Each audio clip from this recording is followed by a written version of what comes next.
CM Revanth schedule ఈ వారం బిజీగా గడిచింది.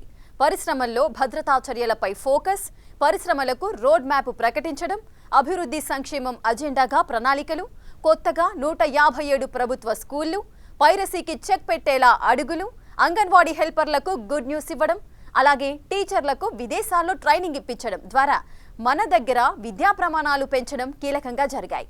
ఆ ఫుల్ డీటెయిల్స్ అప్డేట్స్ మీకోసం.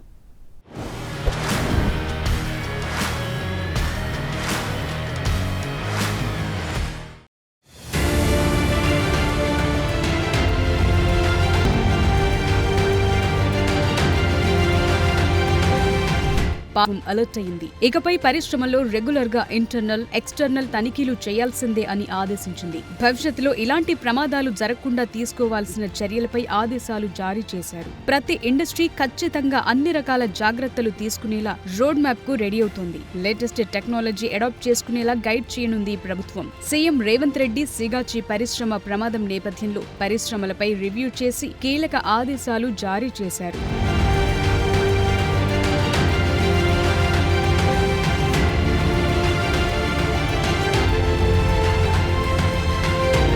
మహిళల అభివృద్ధికి ప్రతి విషయంలో పూర్తి సహకారాలు అందించేందుకు ప్రభుత్వం సిద్ధంగా ఉంటుంది. ఇప్పటికే వారికి పెట్రోల్ బంకులు, సోలార్ పవర్ యూనిట్లు, ఇందిరా మహిళా శక్తి క్యాంటీన్లు, ఆర్టీసీ బస్సుల్లో ఉచిత ప్రయాణం, మహిళా సమాఖ్యలకు కీలక బిజినెస్ అవకాశాలు కల్పించడం వంటివి చేస్తున్నారు. వీటితో పాటే ఇటీవలే ఆర్టీసీలో అద్దె బస్సులు నడిపించే అవకాశాన్ని కల్పించింది రేవంత్ రెడ్డి ప్రభుత్వం. ఈ క్రమంలోనే జ్యోతిరావు పూలే ప్రజాభవన్లో ఇందిరా మహిళా శక్తి సంబురాలు జరిగాయి. ఆర్టీసీకి అద్దె బస్సులు అందించిన సంఘాలకు తొలి నెల అద్దెకు సంబంధించిన చెక్ను మంత్రులు సీతక్క, పొన్నం ప్రభాకర్ అందించారు. మహిళా సంఘాల అభివృద్ధిలో ఇదొక ఉదాహరణ మాత్రమే.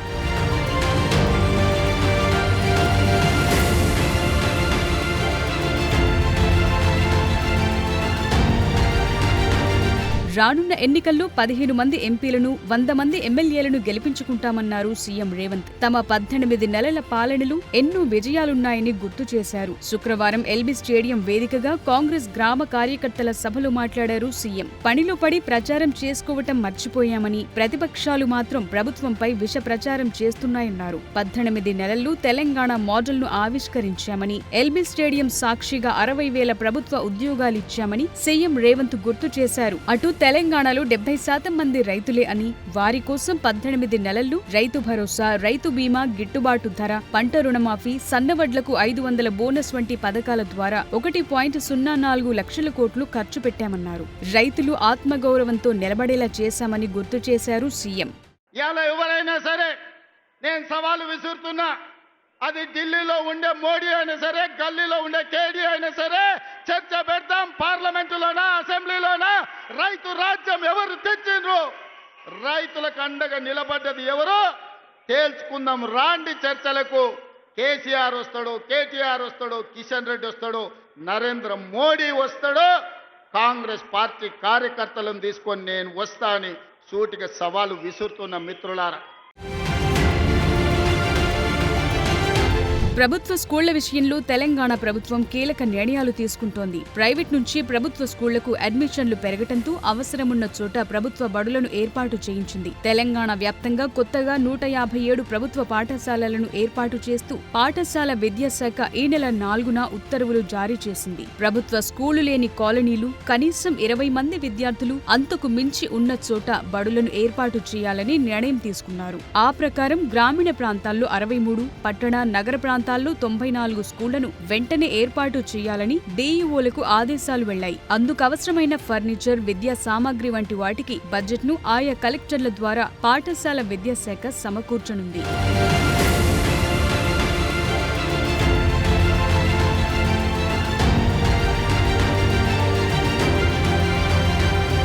తెలంగాణలో పారిశ్రామిక రంగం అభివృద్ధి చేయడానికి, ఆయా పరిశ్రమలకు అవసరమైన ప్రోత్సాహకాలు అందించడానికి ప్రభుత్వం సిద్ధంగా ఉందని చెప్పారు సీఎం రేవంత్ రెడ్డి.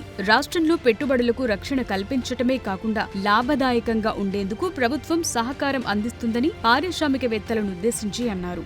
మహేశ్వరం జనరల్ పార్కులో మలబార్ గ్రూప్ స్థాపించిన జెమ్స్ అండ్ జ్యువెలరీ యూనిట్ ను సీఎం రేవంత్ ఈ నెల 3న ప్రారంభించారు. హైదరాబాద్ ను ఒక వ్యాపార నగరంగా తీర్చిదిద్దాలన్న సంకల్పంతో పనిచేస్తున్నామన్నారు. చేస్తామన్నారు. మహేశ్వరం ప్రాంతంలో రాబోతోన్న భారత్ ఫ్యూచర్ సిటీ 30,000 ఎకరాల్లో ప్రపంచంలోని ఆధునిక నగరంగా ఉండబోతోందన్నారు. ఐటీ, ఫార్మా రంగాల్లో తెలంగాణ దేశంలోనే లెజెండ్ గా నిలిచిందని, ఇప్పుడు మలబార్ బంగారం యూనిట్ ప్రారంభించడంతో ఇక బంగారంలోనూ తెలంగాణ ప్రసిద్ధి చెందుతుందన్నారు.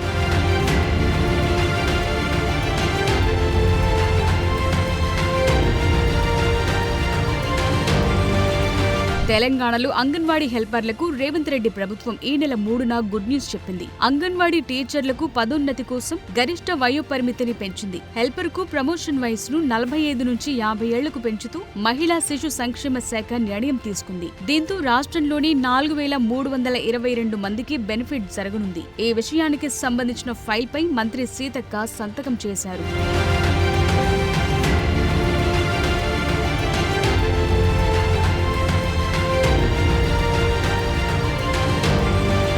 సీఎం రేవంత్ దగ్గర ఉన్న విద్యాశాఖలో ఎప్పటికప్పుడు సమూల మార్పులకు, విద్య ప్రమాణాలు పెంచే విషయంపై ఫోకస్ పెంచుతూనే ఉన్నారు. గతంలో మాదిరిగా కాకుండా పూర్తి అడ్వాన్స్డ్ విధానంలో విద్యార్థులకు బెనిఫిట్ జరిగే నిర్ణయాలు తీసుకుంటున్నారు. పిల్లలకు మంచి క్వాలిటీ విద్య అందించాలన్న టార్గెట్ తో ప్రభుత్వ టీచర్లను విదేశాలకు పంపి ట్రైనింగ్ ఇప్పించి మన దగ్గర బోధనలో క్వాలిటీ పెంచేందుకు ప్రభుత్వం సిద్ధమవుతోంది. సీఎం రేవంత్ సూచనలతో ఈ విషయంపై విద్యాశాఖ కసరత్తులో వేగం పెంచింది. పాఠశాల విద్యలో ఇప్పటికే ఫిన్లాండ్, జపాన్, సింగపూర్, స్కాండినేవియా దేశాలకు మంచి పేరుంది. అందుకే ఆగస్టు లేదా సెప్టెంబర్లో సింగపూర్ కు తొలి విడతలో 30 మంది టీచర్లను పంపనుంది. టీచర్లకు విదేశీ శిక్షణ పూర్తయితే ఇక్కడి పిల్లలకు బెనిఫిట్ జరుగుతుందన్న ఉద్దేశంతో ఉంది. పాఠశాల విద్యాశాఖ పరిధిలో సుమారు 1.12 లక్షల మంది టీచర్లు పనిచేస్తున్నారు. బ్యాచ్ కు 30 మంది చొప్పున విదేశాలకు పంపి నెల నుంచి 45 రోజుల పాటు ట్రైనింగ్ ఇప్పించాలనుకుంటున్నారు.